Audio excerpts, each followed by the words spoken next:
I was having a normal day. I went to work like a normal person. I come home, I open TikTok, and apparently JD Vance and Erika Kirk are causing a lot of, let's say, drama. I went down the rabbit hole a little bit. It's kind of from like an event at the University of, I want to say, Mississippi, I want to think it was. But it's a hug where Erika Kirk is in her like skin tight hot pants and JD Vance is giving her a hug. And like, it wasn't like a long hug or anything, but it was an intimate hug. And hugs don't have to last a long time to mean a lot. It was the kind of hug that like would it be a conversation in the car going home, if you get me. It was supposed to be a touching moment. JD Vance wrapping his arms around Erika Kirk, widow of conservative commentator Charlie Kirk. But in the age of social media, even hugs can become scandals. This moment happened during a turning point event at a Mississippi university. Vance had just finished speaking to students about faith, marriage, and religion, including a rather bold remark that he wished his wife, Usha, who's of Indian origin, would convert to Christianity. As I've told her and I've said publicly, and I'll say now in front of 10,000 of my closest friends, do I hope eventually that she is somehow moved by the same thing that I was moved in by church? Yeah, I honestly do wish that, because I believe in the Christian gospel, and I hope eventually my wife comes to see it the same way. That comment alone stirred some controversy, but what followed took it to another level. When Erika Kirk took the microphone to introduce Vance, her words were emotional. She said that while no one could ever replace her late husband, she saw many similarities between Charlie and JD. And I see no one will ever replace my husband. No. But I do see some similarities of my husband in JD and Vice President JD Vance. I do. The crowd applauded, and then came the hug, a long, intimate embrace that instantly set the internet ablaze. Okay, so here I am. Let me tell you something. So here I am sitting Sunday afternoon in my home, minding my business, going on TikTok, Instagram, Facebook, and being chismoso and all, right? And all of a sudden I'm seeing comments and posts about a hug, people being offended about a hug. I'm like, why are people being offended about a hug? So, I had to be real nosy, had a look as to what's going on. And I'm like, oh, like, did this heifer just say that there's things about him that remind her of her deceased husband? Wait, what? And then when you see like the neck grab and the hug, I'm like, really? So what reminds you, what things about him remind you of your dead husband? His dick? Like, anyways, bye. For many, it looked like a simple gesture of comfort, a widow finding solace in a friend who shares her late husband's ideals. But online, that moment turned into a wildfire of speculation. People called it too close for comfort. Others claimed it had political undertones, a staged performance to reshape JD Vance's public image as a warmer, more relatable figure. I've rewatched the JD Vance Erika Kirk hug probably half a dozen times, looking at hand placement, watching it in slow-mo, watching their facial expressions, looking at like the timing, rewatching her introduction speech and her microaggression during portions of the speech. And I'd have to say at the end of it that hug is the exact way that I would literally never hug any of my friends' husbands. I would never hug another man that way that was married to a woman that I love and respect. That's what it boils down to. It's just not a thing you do.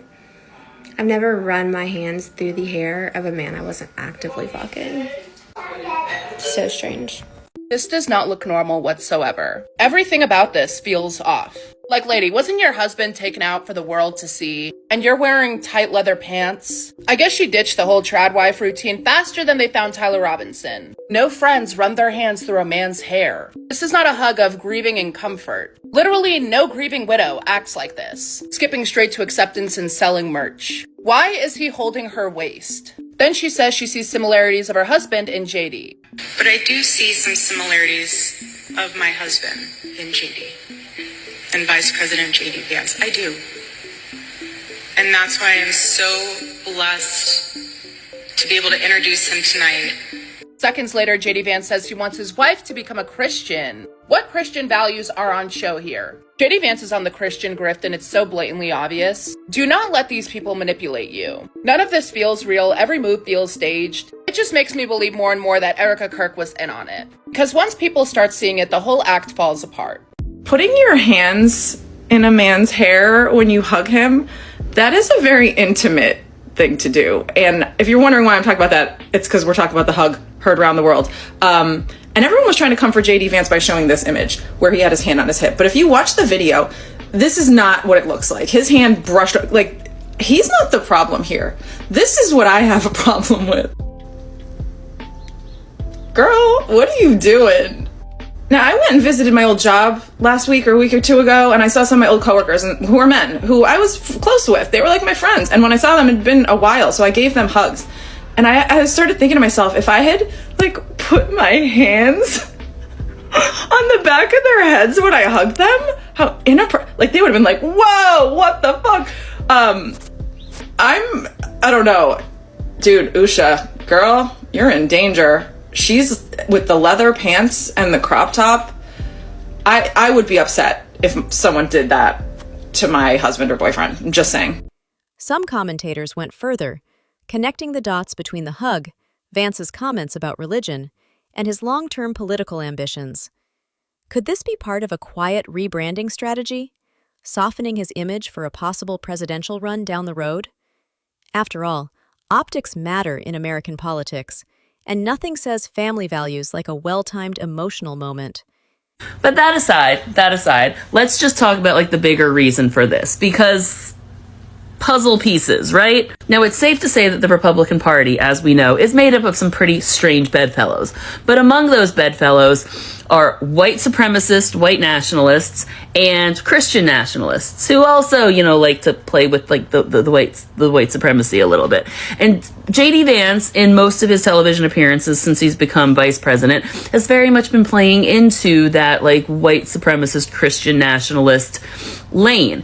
And he's also said that he's ready to take over the presidency at a moment's notice if necessary. And we know Donald Trump is, you know, actively dying on national television in front of us with nobody doing anything to intervene, because why would they?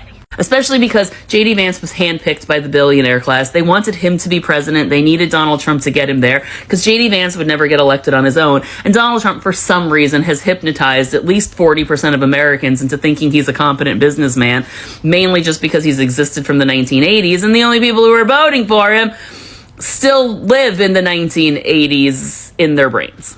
Yes, I'm talking to Gen X and boomers. You never left 1987, let's be real. But the problem with JD Vance is that while the billionaire tech bros love him and know that he needs to appeal to the white supremacists and the Christian nationalists to get there, he has a not white wife, therefore non-white children. And that is probably not going to be something they could sell in 2028 to get him reelected. Like, they're going to weekend at Bernie's Donald Trump for 2 years so JD Vance can assume the presidency and hopefully get reelected because he's got some experience under his belt. You're not going to get white nationalists to support a brown first lady. Let's be real. And he has a brown wife and he has brown children, and that's not going to be the image they like. But you want to know what they would like? Erika Kirk. Bleach blonde Barbie. She has 2 kids that now don't have children. He could literally just replace his family. He can take his brown wife and his brown kids and replace them with white wife and white kids and make all of the nationalists happy.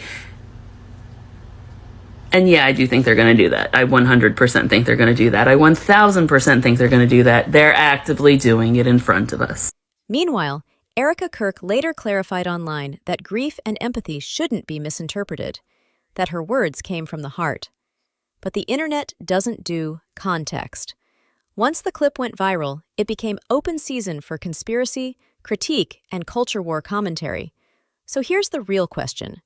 Are we reading too much into a single hug, or are we witnessing a carefully crafted chapter in JD Vance's political story?